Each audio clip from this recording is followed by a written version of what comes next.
Uma boa noite a todos. Sejam muito bem-vindos a mais uma terça na FEUB, sendo hoje dia 22 de janeiro de 2019. Nós estamos trabalhando o livro Nosso Lar, pelo espírito de André Luiz, psicografia de Francisco Cândido Xavier. E nós já vamos adentrar o capítulo 11 desta obra. Então, aqueles que têm vindo aqui, têm nos acompanhado, já têm bastante informações a respeito dessa literatura espírita que a espiritualidade superior nos brindou aqui na Terra, para que nós pudéssemos ter um entendimento melhor acerca da vida espiritual, da continuidade da existência do espírito fora do plano físico.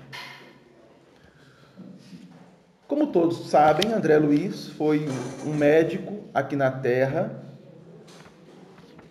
e, ao desencarnar, adentrando o plano espiritual, teve algumas dificuldades, pois que passou por um período em uma região não tão boa, que depois nós vamos esclarecer melhor, que é até a continuidade aqui do capítulo posterior, que é o capítulo 12. Durante 8 anos, ele ficou nessa região, até que ele foi acolhido pela espiritualidade e levado a uma cidade que se chama Nosso Lar.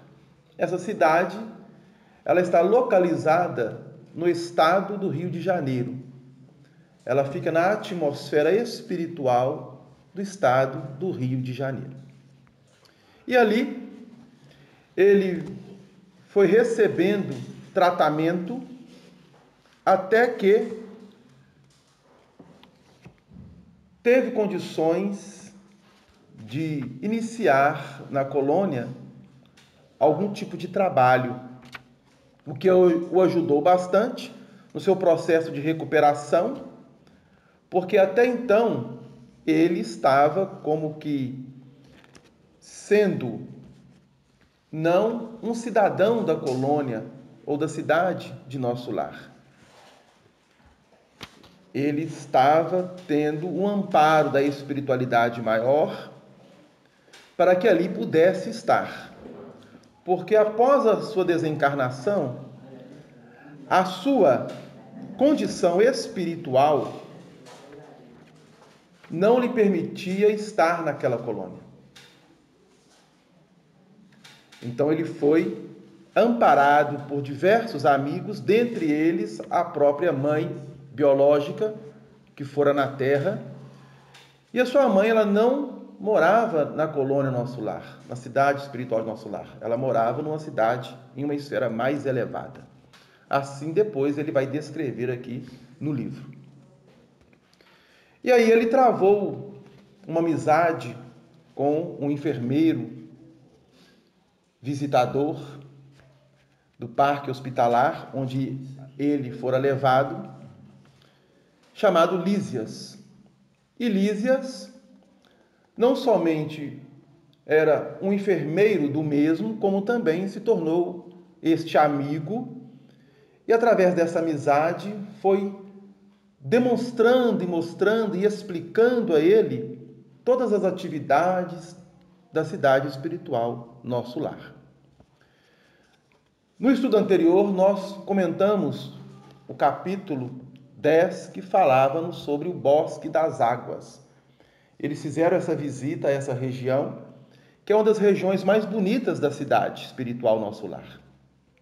E ali ficamos sabendo que toda a água distribuída da colônia era uma atividade pelo Ministério da União Divina, um dos raros serviços de natureza material da União Divina. E aqui, durante a leitura, nós vamos entendendo melhor. Retornando do bosque das águas, ele então inicia o capítulo de número 11, que traz o título Notícias do Plano, ou seja, ele queria receber informações acerca do plano espiritual onde ele se encontrava. Ele queria ter mais esclarecimentos, queria compreender. Ele estava sequioso de aprender. E aí, ele inicia a narrativa da seguinte forma: desejaria, meu generoso companheiro, facultar-me observações diferentes nos diversos bairros da colônia, mas obrigações imperiosas chamavam-no ao posto. Então ele estava querendo saber mais de Lísias, só que Lísias tinha compromissos, tinha trabalho, então necessitavam retornar. E aí Lísias diz a ele: terá você ocasião de conhecer as diversas regiões dos nossos serviços. Exclamou bondosamente. Pois conforme vê, os ministérios do nosso lar são enormes células de trabalho ativo. Nem mesmo alguns dias de estudo oferecem ensejo a visão detalhada de um só deles. Não lhe faltará oportunidade. Porém, ainda que me não seja possível acompanhá-lo, Clarencio tem poderes para obter-lhe ingresso fácil em qualquer dependência. Então, Lísias está explicando a ele que ele não ficasse tão afoito, que tudo viria a seu tempo e que ele iria conhecer toda a cidade espiritual, dentro daquilo que lhe fosse permitido. E aí ele vai nos lembrar aqui de Clarencio. Clarencio foi um amigo que o recolheu das regiões umbralinas, que nós denominamos aqui no plano físico como inferno, e o levou à cidade espiritual de nosso lar. E ele depois ficou sabendo que Clarencio era um dos ministros da cidade de nosso lar. A cidade era composta por um governador, obviamente o governador tinha lá os seus trabalhadores diretamente a ele, e estava dividida em 6 ministérios. Cada ministério era composto por 12 ministros.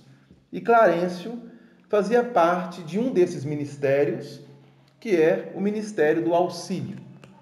Apenas para que nós possamos relembrar. Então nós tínhamos o Ministério da Regeneração, o Ministério do Auxílio, o Ministério da Comunicação, o Ministério do Esclarecimento, o Ministério da Elevação e o Ministério da União Divina. Cada ministério, 12 ministros, somando um total de 72 ministros, que administravam toda a cidade espiritual de nosso lar. E Clarencio era um desses ministros e que estava tutelando, até então, a estadia de André Luiz na cidade espiritual. Voltamos ao ponto de passagem do Aerópos, que não se fez esperar. Então, quando eles foram lá para o bosque das águas, que é uma região da colônia, eles pegaram um meio de transporte. E este meio de transporte ele dá o nome de Aerópos, que ele não soube definir se era um avião, se era um carro, se era um ônibus, se era um trem. Nós o colocamos aqui no estudo anterior e fizemos uma analogia com o trem-bala que existe lá no Japão. E o trem-bala no Japão, para quem não sabe, ele atinge uma velocidade muito alta. E quando ele atinge essa velocidade, o trem ele suspende dos trilhos alguns centímetros, de tão alto que é a velocidade. por efeito do eletromagnetismo. Quem entrar na internet, no Google, no YouTube, e tiver curiosidade de ver o trem-bala, verá lá.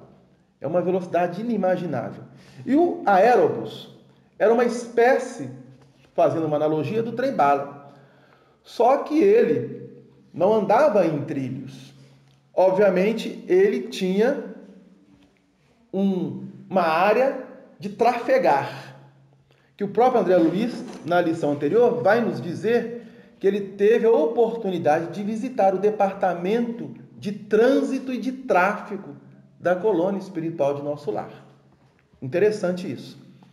E ali, ele vai descrever que, chegado ao ponto de embarque e desembarque, o aeróbus vinha, ele tinha um horário, e durante o seu percurso, ele fazia parada de 3 em 3 quilômetros, e do ponto em que André Luiz pegou até o Bosque das Águas, demorou-se em média 40 minutos. Uma grande velocidade. Então, isso define para nós que não era uma cidade pequena. Era uma região bastante vasta. Porque 40 minutos numa grande velocidade, fazendo paradas de 3 em 3 quilômetros. E aí, quando ele parava, ele descia. E André Luiz descreve como se fosse um elevador, a uma altura de 5 metros. Então, ele descia, desembarcava as pessoas que estavam dentro, embarcavam quem estava fora, ele suspendia do solo até uma altura de 5 metros e ia embora. Descreve-nos André Luiz. E aí chegou lá, não se fez esperar, porque era rápido, né? O transporte. Agora, sentia-me quase à vontade. A presença de muitos passageiros não me constrangia. Por que ele diz isso? Porque quando ele pegou pela primeira vez, agora já era a segunda, ele adentrou e, observando a fisionomia das pessoas que ali se encontravam, ele ficou meio que constrangido. E ele até coloca, sentindo-se um peixe fora da água. Agora não. Ele se sentia mais à vontade. Por quê? Lísias dava a ele essa condição de ficar à vontade. E de fazer ele entender que era algo muito natural. Não havia diferença alguma em relação ao plano físico. Então, Lísias estava demonstrando para ele a simplicidade e a naturalidade de estar em um plano ou uma dimensão diferente do plano físico, na continuidade da existência do espírito, de uma forma bem natural, tranquila e simples. A experiência anterior fizera-me benefícios enormes, falando sobre o passeio lá no Bosque das Águas. Esfervilhava-me o cérebro de úteis indagações. Interessado em resolvê-las, aproveitei o minuto para valer-me do companheiro quando possível. Lísias, amigo, perguntei, poderá informar-me se todas as colônias espirituais são idênticas a esta? Os mesmos processos, as mesmas características? Então ele está questionando de Lísias a respeito se havia em toda a atmosfera espiritual da Terra cidades espirituais ou colônias espirituais tais como aquela onde ele se encontrava. E aí Lísias irá respondê-lo. De modo algum, se nas esferas materiais, cada região e cada estabelecimento revelam traços peculiares, imagine a multiplicidade de condições em nossos planos. Aqui, tal como na Terra, as criaturas se identificam pelas fontes comuns de origem e pela grandeza dos fins que devem atingir. Mas importa considerar que cada colônia, como cada entidade, permanecem em degraus diferentes na grande ascensão. Todas as experiências de grupo diversificam-se entre si, e nosso lar constitui uma experiência coletiva dessa natureza. Segundo nossos arquivos, muitas vezes os que nos antecederam buscaram inspiração nos trabalhos de abnegados trabalhadores de outras esferas. Em compensação, outros agrupamentos buscam o nosso concurso para outras colônias em formação. Cada organização, todavia, apresenta particularidades essenciais. Então, Lises está dizendo a ele que cada colônia espiritual, cada cidade espiritual, ela tem uma forma de atuar e os habitantes que lá se encontram se reúnem pelos processos também de afinidades. Então, imaginemos aqui, então nós temos várias cidades do plano físico. Nós temos São Paulo, Belo Horizonte, Rio de Janeiro, Bahia, Fortaleza, Cuiabá, São Luís. São cidades. E cada cidade, ela vai revelar uma cultura, um costume diferente. E a coletividade que está transitando nessas cidades, eles têm afinidades. Nós trazemos afinidades uns para com os outros. Por isso nós estamos aqui em Belo Horizonte. E às vezes é muito comum a pessoa perguntar assim, mas em Belo Horizonte está difícil, será que eu posso mudar de cidade e ir para uma outra região? Pode. Nada nos impede de mudar de cidade. E vamos lembrar que talvez essa mudança, ela está sendo impulsionada até mesmo por algo que escapa à compreensão da pessoa. Às vezes ela está pensando que vai mudar por uma situação onde ela vai buscar recursos melhores da sua existência, mas na verdade ela está indo, pelo ponto de vista espiritual, estar em um local onde ela vai se afinizar coletivamente, com um grupo onde ela passará a ter relacionamento, como também a própria ambiência dessa cidade. E assim acontece. Então, muitos irmãos nossos saem até mesmo do país para outras regiões. Mas isso acontece hoje, aqui no plano físico, por uma questão de trabalho ou onde se busca uma melhor especialização, talvez em uma profissão que você a tenha. Mas Lísias nos chama a atenção que cada cidade traz aspectos peculiares. E aí nós lembramos que se nós estamos reencarnando e chegamos a uma cidade através da reencarnação, porque ali é o nosso ambiente.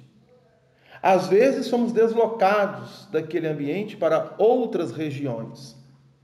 E ali vamos encontrar o nosso grupo coletivo. Isso é muito comum. Então existem pessoas que nascem numa determinada região e os pais levam ou vão morar em outra cidade. Acontece que outras pessoas nascem em um país diferente e os pais resolvem vir para o Brasil. E aqui ele vai encontrar o seu agrupamento, a sua coletividade. Então isso é muito natural. Assim também é no plano espiritual. Cada um de nós, que ao deixarmos o corpo físico, guardamos afinidades espirituais com certas cidades do plano espiritual. Então, pode acontecer que eu estando aqui em Belo Horizonte, eu possa ter afinidade com uma colônia espiritual que não é da atmosfera espiritual aqui do estado de Minas Gerais. Então, pode acontecer que em uma desencarnação eu seja levado a essa colônia, ou então vou direto para as regiões umbralinas e depois de um tempo posso ser resgatado e ser levado a esta região. O André Luiz, ele guardava afinidades com essa colônia. Guardava afinidades com essa colônia. Depois, futuramente, ele vai compreender isso melhor. Porque a obra Nosso Lar é o primeiro livro de uma série. Então, todos os livros posteriores à obra Nosso Lar está trazendo André Luiz participando de atividades, mas são atividades em que ele está vivenciando uma semana, no máximo um mês, com os assistentes e instrutores espirituais. E como que ele fazia essas atividades? Após o trabalho. Então, André Luiz foi admitido no Ministério da Regeneração como um trabalhador e ele cumpria uma carga horária de 8 horas de trabalho. 8 horas de trabalho. Poderia passar um pouco? Poderia. Hoje aqui nós contamos como hora extra. Lá também havia essa possibilidade, que no decorrer aqui do livro, há um capítulo que ele vai nos explicar muito bem isso. Apenas para que possamos entender que a hora ou o tempo nas atmosferas espirituais próximas à crosta ou as esferas mais próximas à crosta tem o mesmo tempo que no plano físico. As mesmas horas, as mesmas estações. Então, guarda essas proporções. Por quê? Porque após a desencarnação, o espírito ele não vai sofrer uma mudança radical ou abrupta no plano espiritual. Ele vai dar simplesmente continuidade à sua existência agora da vida no plano espiritual. É natural.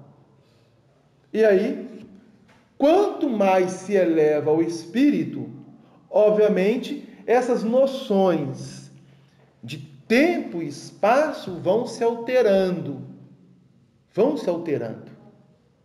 Em esferas mais elevadas, esferas mais próximas aonde está a administração do planeta, que é a esfera crística, obviamente, ali não há, naquela esfera, embora tenhamos um campo eletromagnético e da gravidade do planeta em relação ao Sol e a sua órbita, mas na esfera crística não existe.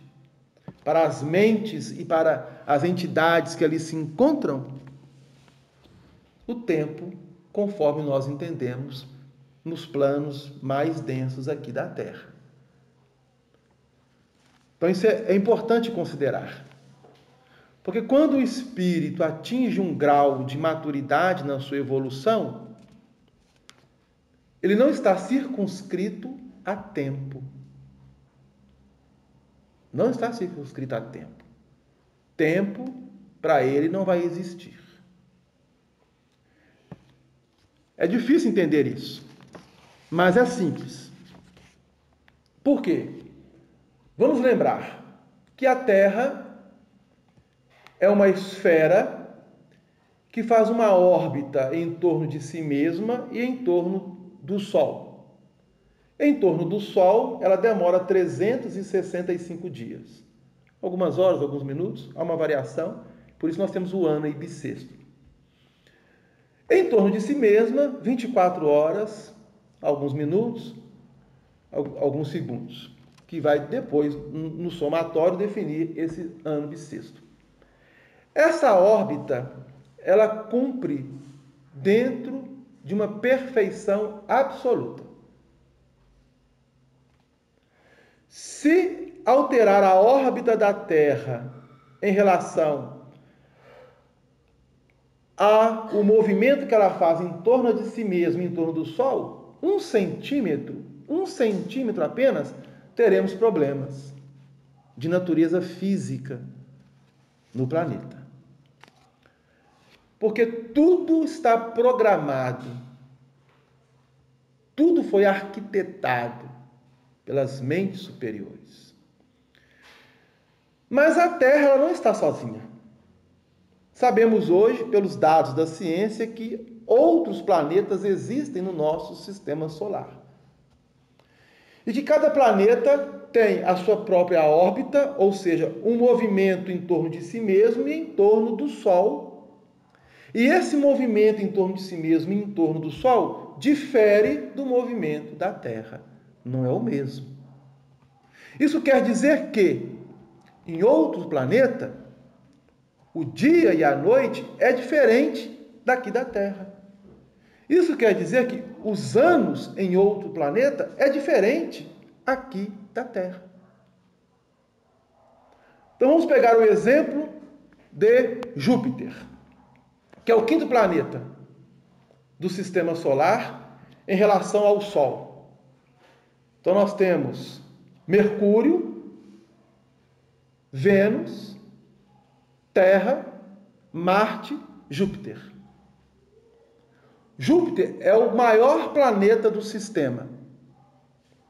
Obviamente que, para ele dar uma volta em torno do Sol e em torno de si mesmo, ele vai gastar mais tempo. Então, dizem os cientistas que uma volta de Júpiter ao Sol demora-se, em média, do ponto de vista terrestre, 25 anos. Então, um ano na Terra é 365 dias. Um ano em Júpiter, você vai ter que multiplicar em 25 anos e transformar de acordo com a nossa equação aqui física. Então vamos supor, se eu sair daqui da Terra hoje e for para Júpiter, em que velocidade eu vou? Se eu utilizar a velocidade da luz, que é 300 mil quilômetros por segundo, não é por minuto, por segundo. A velocidade da luz é 300 mil quilômetros por segundo. Eu vou demorar um bom tempo para chegar em Júpiter. Mas vamos supor que eu estou em Júpiter. Aí você, Delano, você vai ficar um ano em Júpiter. Aí que beleza, vou ficar um ano em Júpiter. Vou para Júpiter. Vai ficar um ano no planeta de Júpiter. Eu vou em 2019. Vamos colocar 2020. Vou em 2020. Fiquei um ano em Júpiter. Nem meus netos vão conhecer. Aí, fiz um estágio lá de um ano. Agora você pode voltar para a Terra. Quando eu chegar na Terra, nós vamos estar em 2045, que já passou 25 anos. É 25 anos, uma volta lá um ano, né? Em relação ao tempo da Terra. Então, quando der um ano em Júpiter e eu voltar para a Terra, voltei. Nós estaremos em 2045, passou 25 anos. Isso se voltar instantâneo. Se voltar, e tem esse detalhe. Se voltar, porque tem que ser uma velocidade muito superior à luz, para não gastar mais tempo. Porque daí não posso gastar em média aí, contabilizando mais 2 ou 3 anos, para ir para voltar. Né? Aí você soma aí uns 32, 33 anos.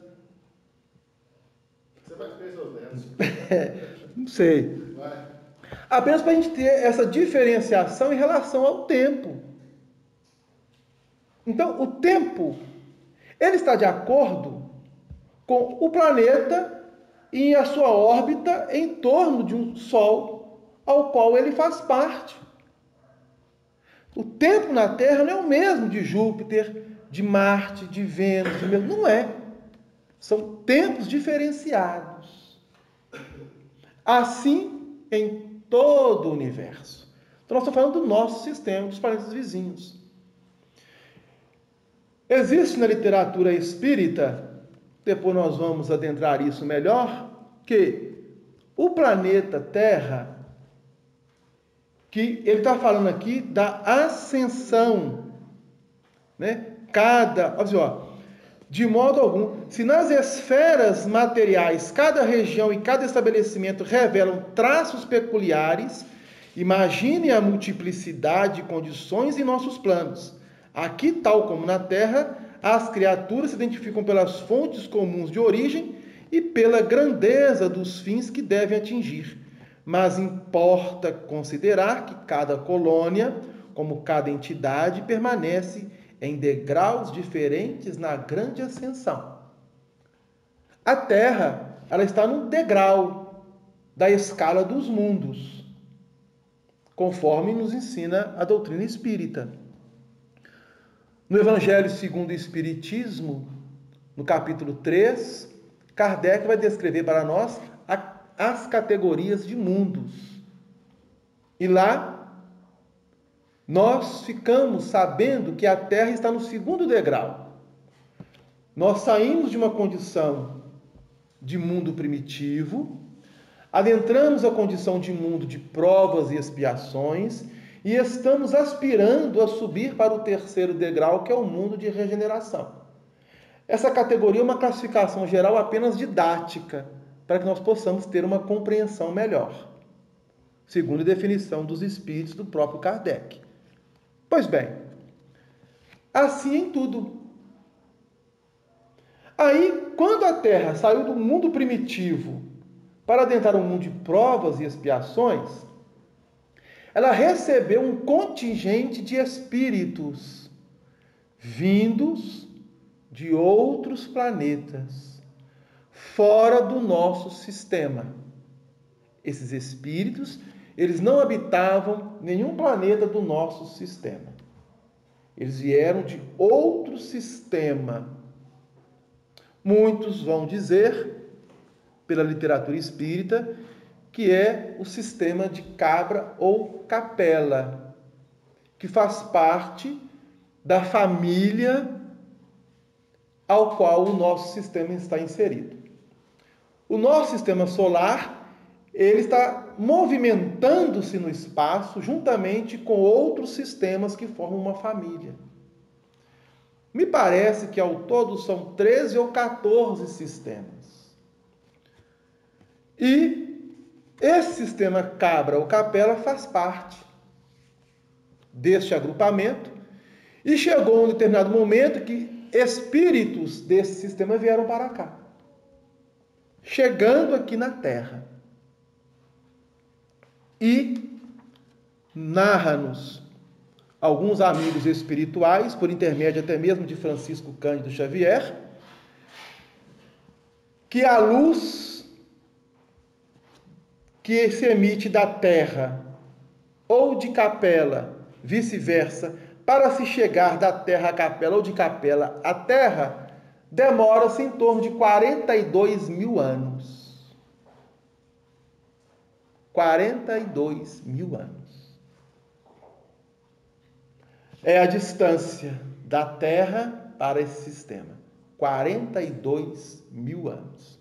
Então, se você viajar à velocidade da luz, 300 mil quilômetros por segundo, saindo da Terra, você vai chegar no sistema de Capela daqui a 42 mil anos. É um tempo considerado, né? Hã? São vizinhos. Eles são vizinhos. São vizinhos.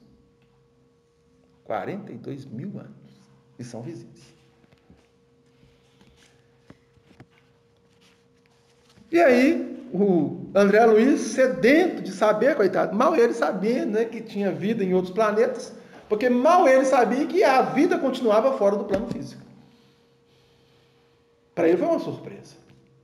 Embora o inconsciente já o impulsionava, devido a outras experiências anteriores àquela reencarnação, como também da própria condição religiosa do mesmo.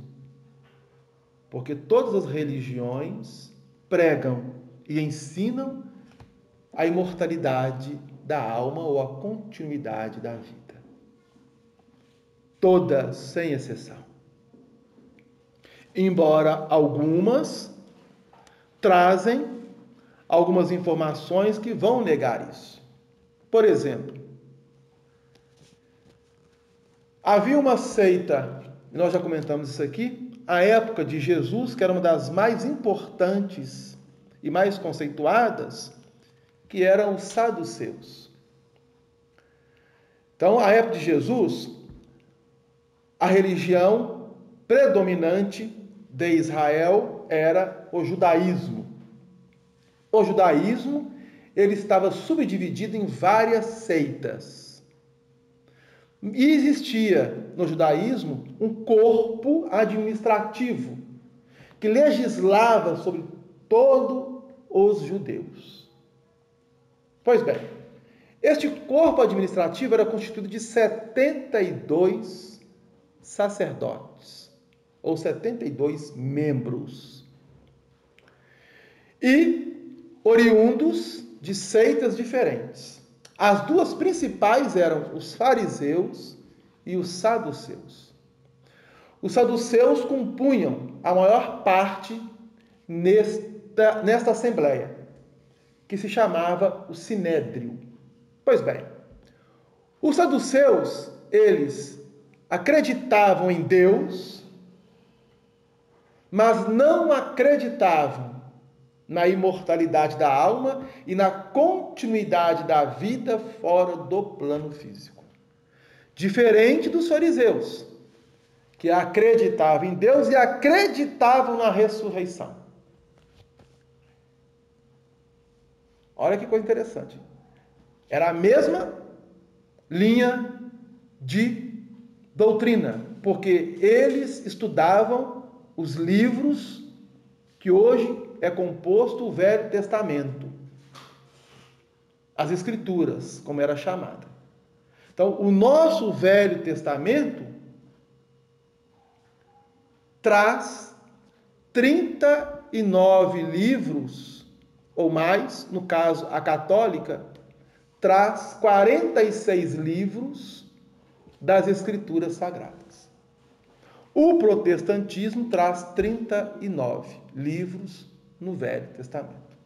Então, se você pegar uma Bíblia, ela tem diferenças no que concerne aos livros dentro da mesma.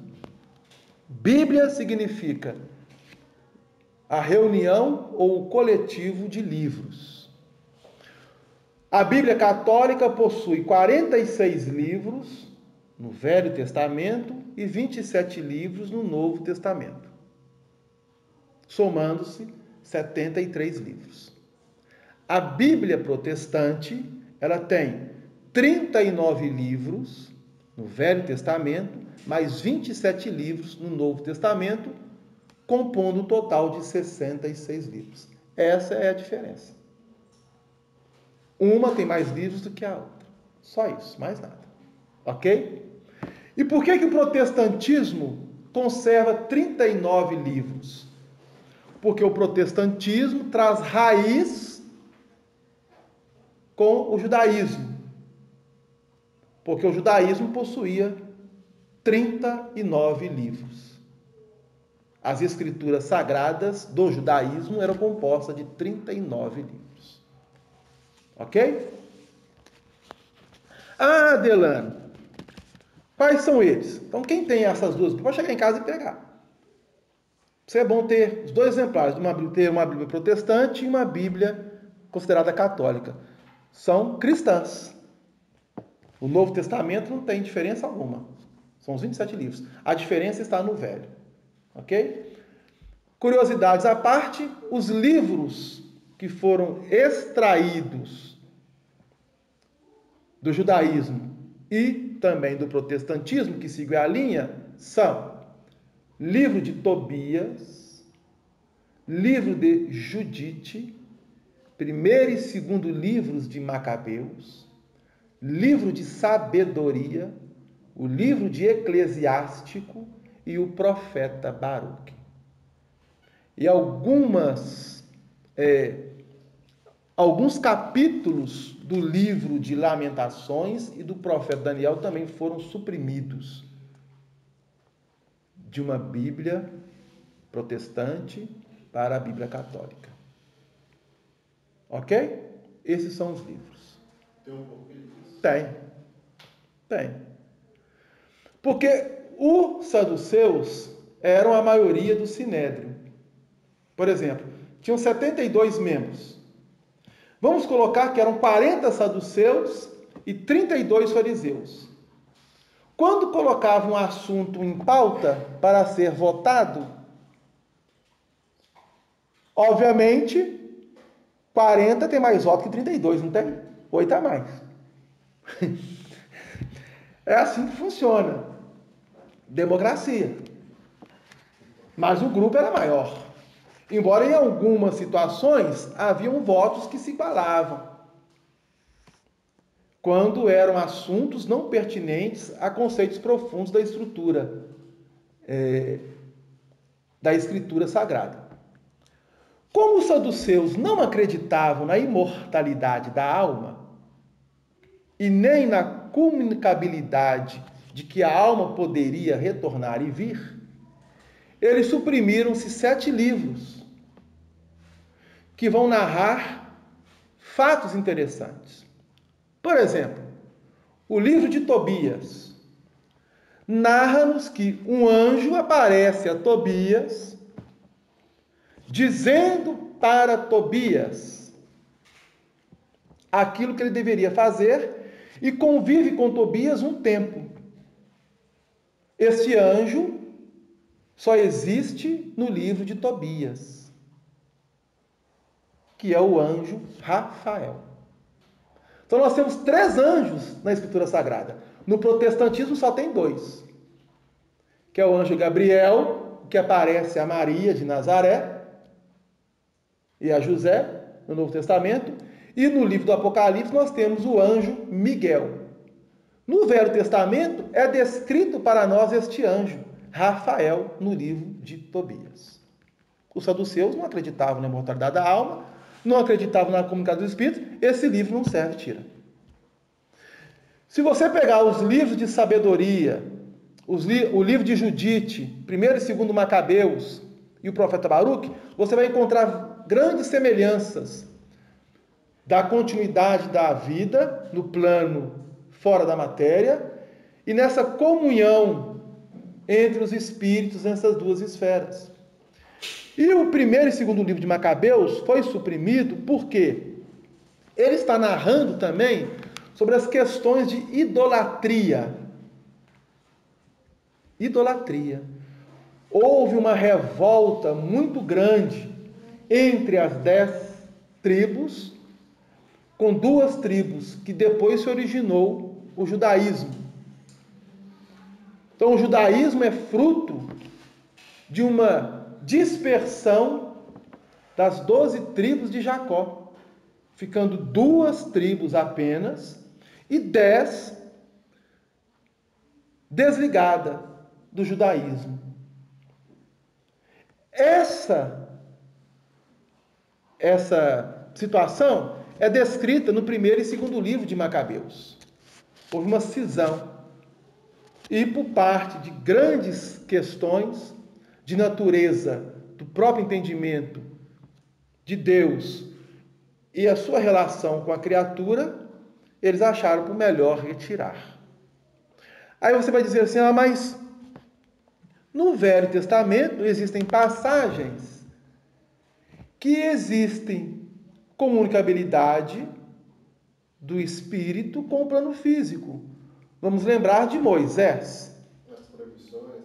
Mas acontece que, na interpretação teológica, tanto cristã, do catolicismo e do protestantismo, quanto o judaísmo, essa comunicação é de Deus diretamente com Moisés. Não há intermediário. Perceberam? Não há. E lá, nos outros livros, como eu descrevi, há uma intermediação de anjos, no caso, Rafael. E a Bíblia judaica não tem o Novo Testamento. É só os 39 livros aos quais nós colocamos aqui, não tendo aqueles 7. E a colônia de nosso lar, ela vai guardar afinidades espirituais com o judaísmo. Ela vai guardar afinidades espirituais com o judaísmo, que depois nós vamos descrever aqui. Exemplo: existem 6 ministérios em nosso lar e uma governadoria. Então nós temos ao centro a governadoria e 6 ministérios. Esses ministérios, eles ficavam como que na ponta de nosso lar. Então nós temos o ministério apontado para o alto, que é o da união divina, o ministério da elevação, o ministério do esclarecimento. Nós temos o ministério do auxílio, o ministério da comunicação e o ministério da regeneração. Lembrando uma estrela de 6 pontas. Essa estrela de 6 pontas lembra a estrela de Davi. Lembra a estrela de Davi. Lembrando que cada ministério possuía 12 ministros e que o total era de 72 ministros. Lembrando 72 sacerdotes do Sinédrio. Lembrando que o André Luiz narra-nos que ele guarda afinidades espirituais com essa colônia, sem que ele o soubesse até então. Futuramente ele vai entender isso melhor, quando ele já está adaptado no plano espiritual, tendo melhores conhecimentos e abrangendo o seu campo psíquico. Ele narra para nós, nos capítulos anteriores, que ele não tinha muita afeição com o Novo Testamento. Ele tinha mais afinidade com o Velho Testamento. E o Velho Testamento, ele é oriundo do judaísmo. E por quê? Porque seus avós, eu não sei se eram paternos ou maternos, mas seus avós, não sei qual, se era pelo lado do pai ou pelo lado da mãe, eram de origem judia, eram judeus. Não? Que coisa interessante, né? Pois bem, então tudo tem afinidades, conforme vai descrever aqui o próprio Lísias. Observando, então, cada cidade traz uma organização específica. Cada cidade espiritual. Observando que o intervalo se fazia mais longo, interroguei. Partiu daqui a interessante formação de ministérios? Partiu daqui essa especificação em ministérios? Pergunta André Luiz. E eles, no aeróbus, né? O aeróbus estava indo. E eles lá conversando dentro do aeróbus. Como sempre pega um ônibus daqui até ali a estação, da estação até a cidade, com outra pessoa você vai conversando. E eles conversando. Sim, diz Lísias. Os missionários de nosso lar visitaram os serviços de Alvorada Nova, uma das colônias espirituais mais importantes que nos circunvizinham, e ali encontraram a divisão por departamentos. Adotaram o processo, mas substituíram a palavra departamento por ministério, com exceção dos serviços regeneradores, que somente com o governo atual conseguiram elevação. Assim procederam, considerando que a organização em ministérios é mais expressiva como definição de espiritualidade. A informação de Lísias é bastante curiosa. Ele está nos revelando que há uma colônia espiritual próxima a nosso lar, que é Alvorada Nova. Alguém já ouviu falar em Alvorada Nova? É uma colônia espiritual ou uma cidade espiritual que fica acima da região litorânea de São Paulo, entre a região de Santos, Guarujá e outras regiões ali na parte litorânea da cidade, do estado de São Paulo. Vizinha de Rio de Janeiro, né? São Paulo, Rio de Janeiro, cidade litorânea. E ele está narrando aqui que o atual governador, lembrando que em capítulos anteriores, já estava à frente da governadoria há mais de um século. Lembra? Em estudos anteriores, Lísias conversando com André Luiz, ele vai narrar para nós que o governo atual já permanece há mais de um século na administração da cidade espiritual.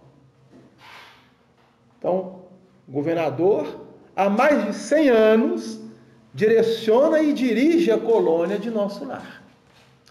E o que Lísias está narrando para nós? Que antes deste governador assumir,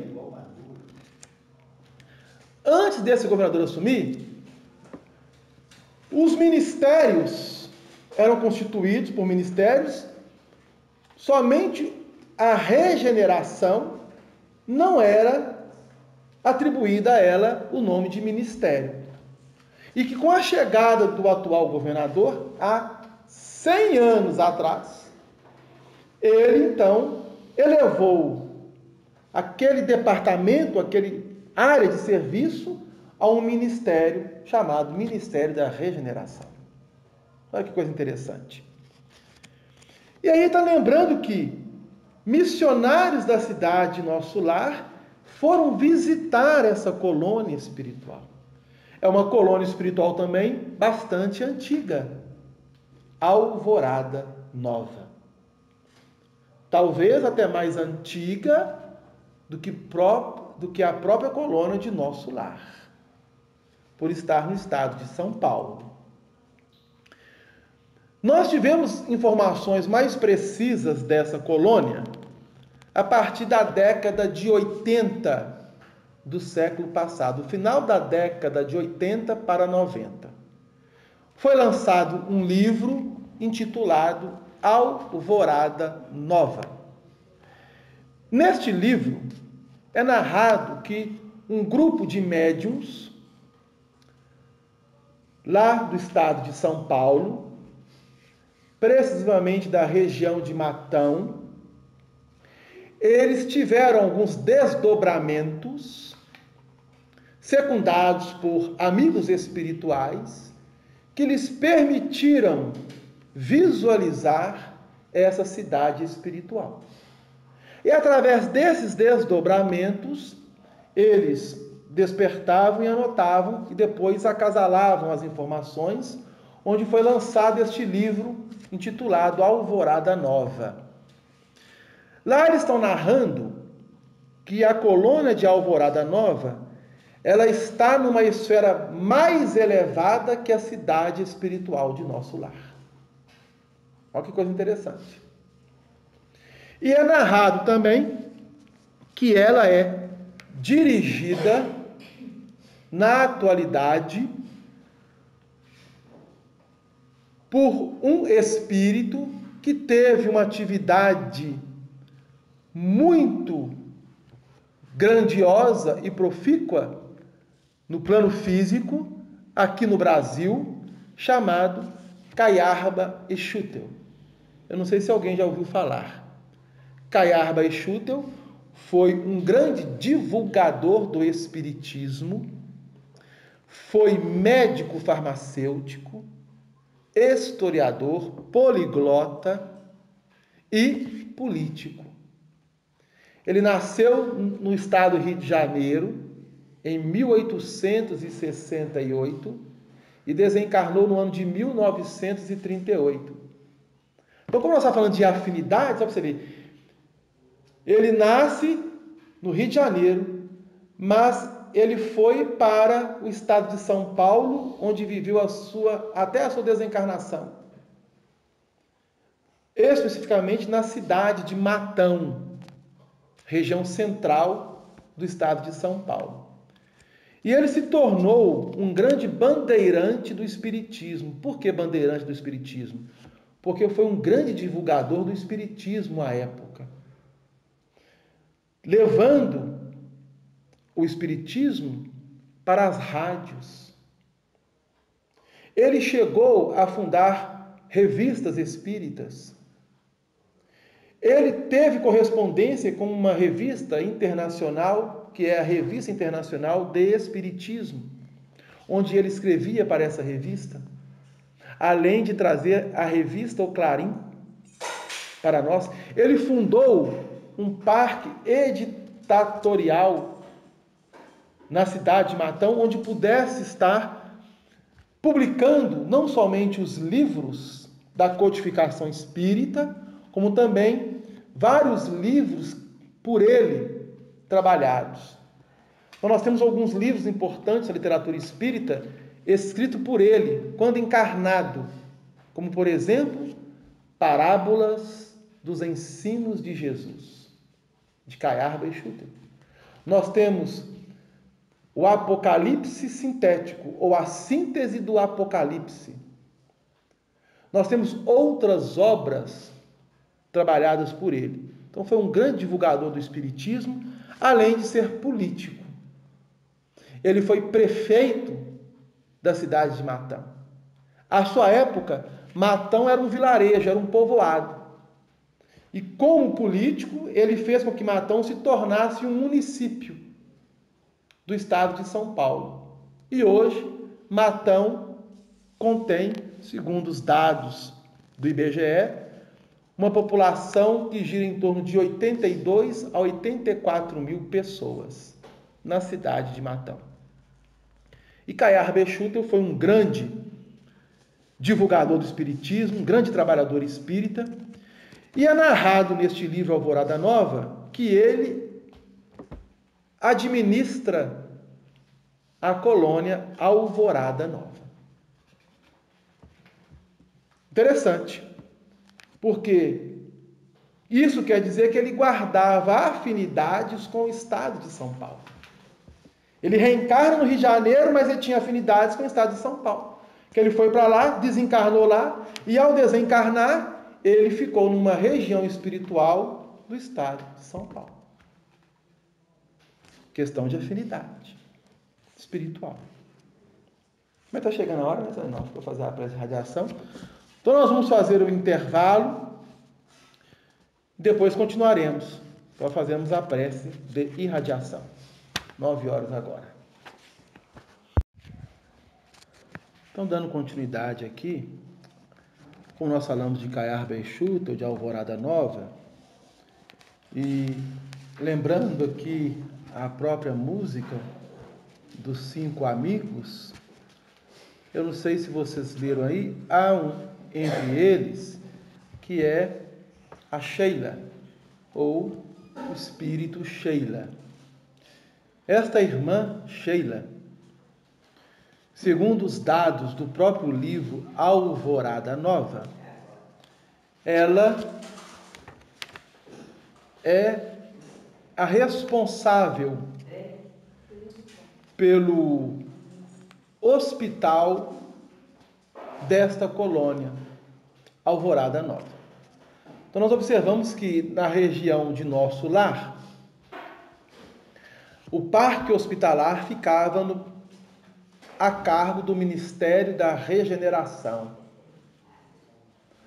Então André Luiz estava no Ministério da Regeneração e o parque hospitalar ficava próximo a esse ministério, porque era atribuições deste ministério cuidar do parque hospitalar. E lá em Alvorada Nova, nessa colônia que é uma esfera um pouco mais elevada que Nosso Lar,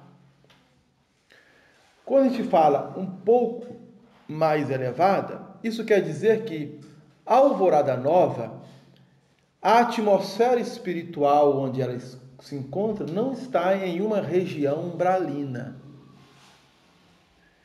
É preciso considerar isso. A colônia, ou a cidade espiritual Nosso Lar, ela está na atmosfera espiritual da Terra, próximo à crosta, mas numa região ainda umbralina. E a Alvorada Nova, ela já não está numa região umbralina, ela está acima dessa região. Então está como se fosse um degrau acima de Nosso Lar.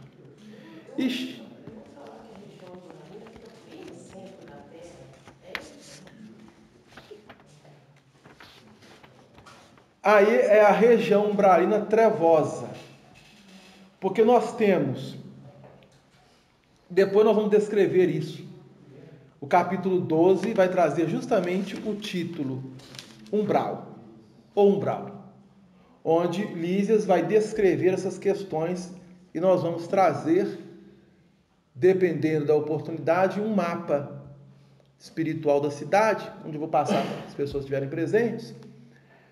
E lá está descrito que há o umbral fica na região da crosta planetária, tá? E aonde a atmosfera espiritual e a colônia de Nosso Lar se encontra. Existe um umbral médio mais abaixo, assim podemos considerar. Essa questão de alta e baixa, isso é relativo. É apenas para que nós possamos ter um direcionamento. E existe um umbral grosso, que é um umbral trevoso. É uma região bem complicada. Então, se nós desencarnarmos e cair num umbral, nós estamos no lucro. Porque se a gente cair num umbral médio ou num umbral grosso, nós estamos lascados. Você lembrar. Sim. Desculpa, tá? Mas após desencarnar, pelo estudo que eu faço já há 12 anos, eu estudo a doutrina, todos nós vamos passar no umbral. Sim. Isso é uma necessidade que é própria no plano reencarnatório, você é preparado para lá, dependendo das suas ações, do seu mérito e da sua fé. Mas a gente vai passar. A gente, só um tempo. André Luiz ficou no umbral 8 anos. 8 anos. Então você vê o espírito iluminado. Então, umbral a gente vai passar. Isso aí, a qualidade do umbral depende da fé e do merecimento, do crescimento moral que nós tivemos nesse plano carnatório. Como é que é o nome do senhor? Edson. O André Luiz não é iluminado. Porque se o fosse, ao desencarnar, ele não passaria pelo umbral. Ele desencarnou como um suicida inconsciente. Involuntário. No plano espiritual, ele atingiu um progresso muito grande pela sua capacidade intelectiva, trabalhando áreas que ele deveria ter trabalhado no plano físico, que foi a área do sentimento, que ele não soube aproveitar isso como médico. Então ele passou por esse processo. E o senhor está certo quando diz que grande maioria de nós, ou a grande porcentagem de nós encarnados, ao deixarmos o plano físico, vamos passar sim pelo umbral, devido àquilo que a própria doutrina nos esclarece. No processo da desencarnação, que é este período de perturbação que o espírito tem no desencarne. E esse período de perturbação, ele pode ser rápido ou longo de acordo com a evolução moral do espírito. No caso André Luiz, ele ficou preso a essa região umbralina durante 8 anos, porque a sua moralidade era incompatível para, ao desencarnar, já ser direcionado para uma esfera melhor, ou para um ambiente melhor. Agora, há espíritos encarnados, e são raros, que ao deixar o plano físico, já são direcionados para esferas melhores. Passam por um processo de perturbação? Passam. Porque o momento do desencarne, ao sair do corpo e ao entrar ao plano espiritual, o espírito ele entra num processo de torpor. E ele começa a ter vários embaralhamentos e começa a passar como se fosse um filme cinematográfico, desde o seu nascimento, várias situações que ele vivenciou, mesmo muitas que ele esqueceu, até aquele momento final. Muitos, às vezes, são desligados sem consciência nenhuma. Eles são desacordados antes mesmo da desencarnação. E vão ser despertados dias, ou horas, ou até semanas depois no plano espiritual. Alguns vão desencarnar e vão continuar dormindo. Então, a passagem pela região umbralina, ela revela que nós necessitamos, no atual estágio evolutivo que nos encontramos, modificar. Por quê?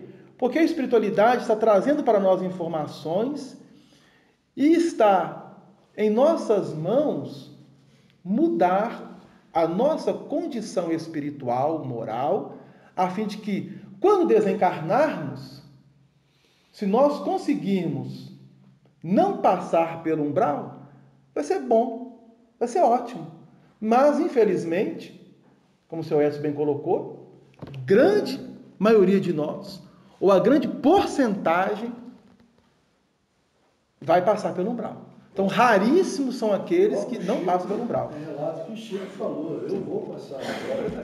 Se Chico, a comparação de nós espíritos, que está mais próximo a nós, né? A nós. Ele tinha certeza que ele ia passar pelo umbral. Imagina nós, que ainda... Nossa Senhora. Então, mas, não, tranquilo. Mas aí lembramos, né? Nós vamos passar. Agora, o tempo que vamos ficar lá vai depender também de cada um de nós. O Chico passou, mas não ficou o tempo. Ele não ficou o tempo. Se eu não me engano, André Luiz foi para a colônia, a hora que ele chegou lá, viu, ele, não, aqui não é meu lugar, vou voltar. Ele volta para o umbral. Acho que é André Luiz mesmo, não é? Não, foi uma irmã que ele teve contato na casa de Lísias, acho que era prima de Lísias. Eu não lembro. Ela desencarnou, passou rapidamente pelo umbral e foi levada para a colônia. Ela nem passou pelo parque hospitalar, porque ela ficou sob os cuidados da família de Lísias. Mas ela tinha um apego tão grande, uma afinidade tão grande com as questões materiais daqueles que ficaram aqui, que automaticamente ela retomou para as esferas inferiores, no caso, a crosta, porque nós estamos no umbral. A crosta onde nós andamos na superfície é um umbral. Nós estamos respirando no umbral. Como você chama? Delano. Delano. Tanto que a cultura japonesa chora quando nasce uma criança e festeja. E para eles, o umbral é aqui. É aqui. E eles estão corretos. Porque no plano físico é um verdadeiro umbral. Então, se um médium vidente ou clarividente for dado a ele a possibilidade de andar pelas ruas observando a atmosfera espiritual e a ambiência espiritual que nos circunvizinha, ele entraria em perturbação devido aos choques vibratórios negativos e densos do plano físico e nessa intermediação com o plano espiritual. Por isso que o Chico teve um trabalho muito importante e André Luiz teve essa participação, porque eles foram convidados, olha, nós vamos levar informações ao plano físico, do plano espiritual, a fim de que os nossos irmãos no plano físico possam iniciar uma modificação. Então, a obra de André Luiz, ela está trazendo essa significação para nós. É importante nós lembrarmos disso. E na continuidade aqui das lições, igualzinho nós colocamos aqui, no livro posterior a isso, que é Os Mensageiros, André Luiz está descrevendo para nós que ele sai da colônia de nosso lar para vir até a crosta, e ele descreve realmente como se estivessem descendo. Tá? Ele pergunta assim, nós não podemos ir volitando? Volitando, isso é, vem volitando, ganharia tempo. Não, nós vamos andando. Então eles gastaram algumas semanas para chegar aqui à crosta. E olhe que o assistente espiritual lá de Mensageiros, que é o Aniceto, antes de vir à crosta, passaram numa região que guarda afinidade com o nosso lar, chamada Mansão da Paz. E lá há um ambiente onde existem mais de 2.000 espíritos dormindo, em processo profundo. E aí ele pergunta, mas eles estão dormindo por quê? Porque após a desencarnação, acreditavam que iriam dormir o sono eterno e que só iriam despertar no dia do juízo. Aí como é que faz? Aí quase todos os dias, ou todos os dias, ia uma equipe espiritual onde fazia prece e aplicavam passes. Em 2.000 pessoas dormindo. E o André Luiz perguntou ao assistente, mas eles estão dormindo? O corpo perispiritual está em estágio de dormência, mas o campo psiquicamente não. É como se eles estivessem no torpor de um sonho.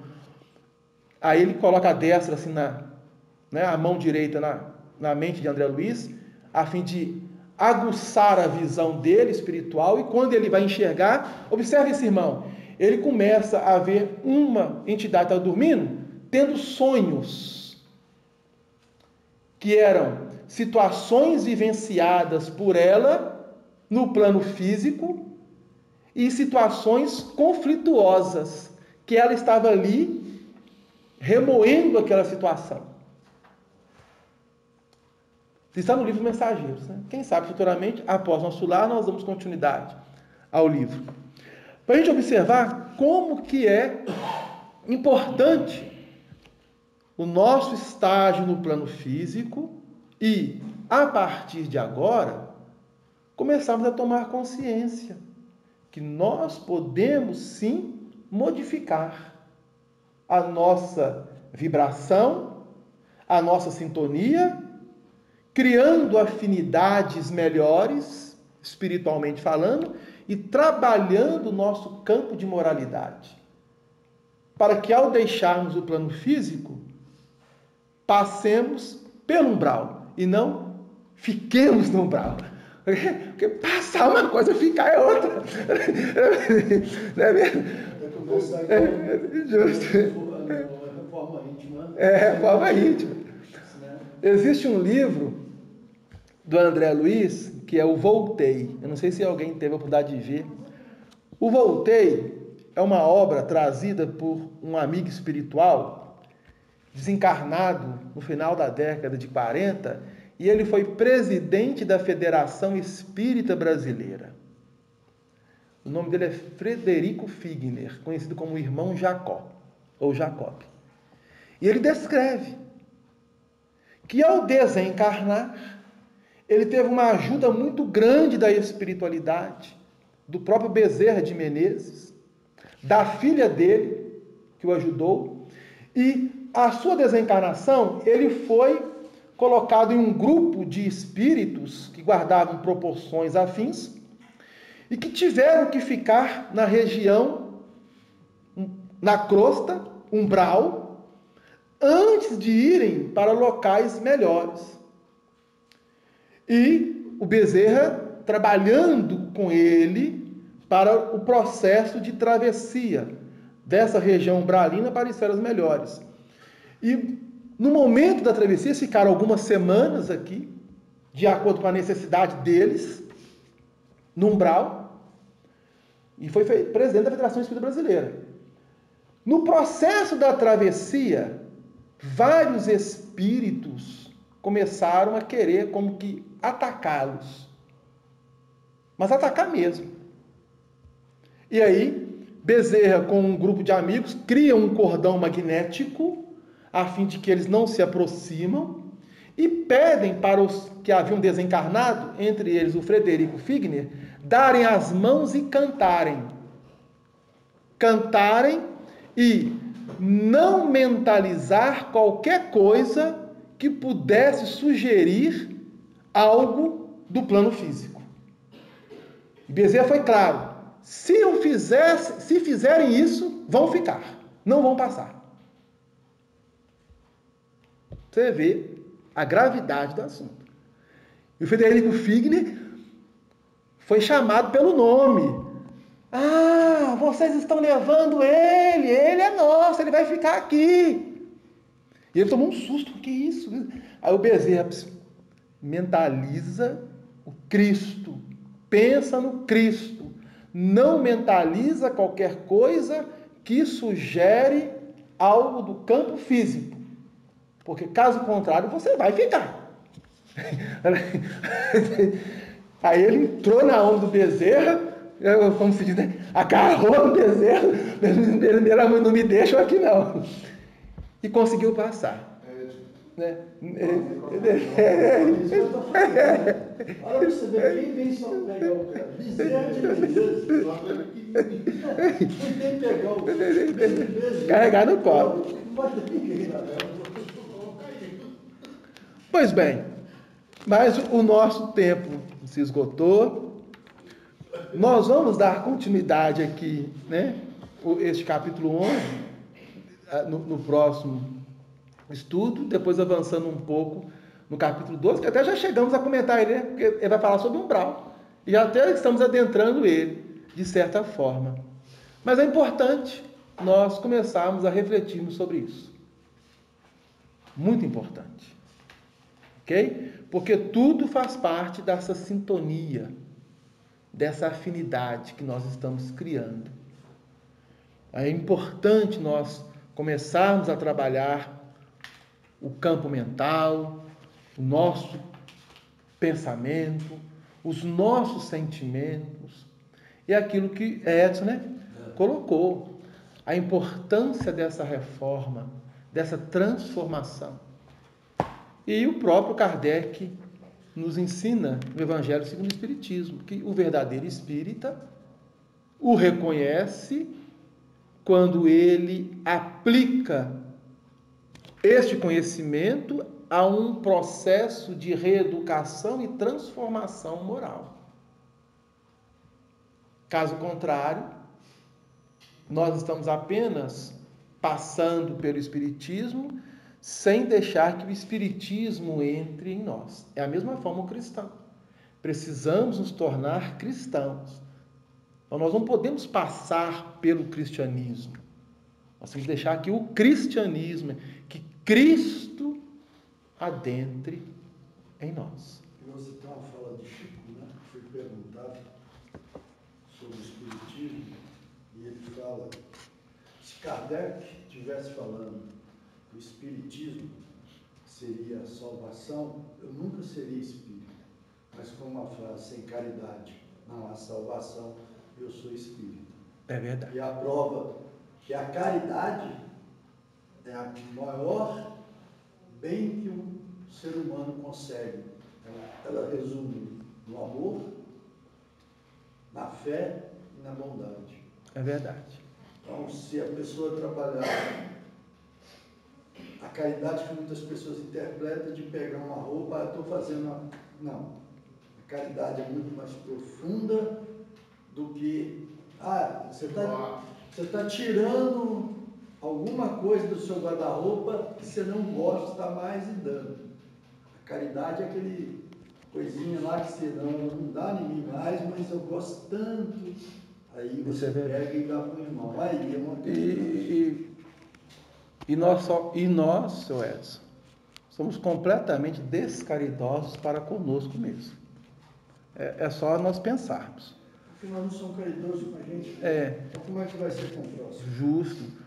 Porque se a gente fosse caridoso com a gente não entrava em frias, que a gente tem sempre entrando. Por exemplo, é sempre nos pedido, ao acordarmos, faça uma prece. Nós não fazemos. Nós já levantamos de forma estabalhada. É sempre nos solicitado ou sugerido, ao deitar, faça uma prece, faça uma leitura, faça uma reflexão. Nós não fazemos. A gente já bate na cama e puf. Nem boa noite. Nem boa noite. Então, nós temos hábitos que não são saudáveis. Então, precisamos modificar esses hábitos para sermos mais caridosos conosco, para podermos, então, ser com o próximo, conforme o Sr. Edson colocou aqui também. Então, a caridade inicia em nós.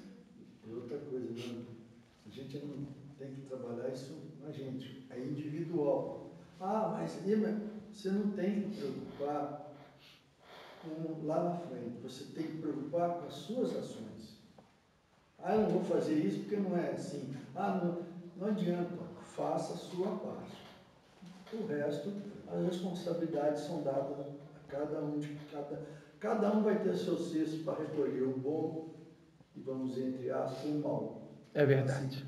Então, assim, se você procurar as suas necessidades espirituais dentro da moral, dentro das leis divinas, né, que são só 10, que já está incorporado na gente, mas infelizmente nós também não lembramos dela, lembramos nas necessidades, na aflição, principalmente Deus.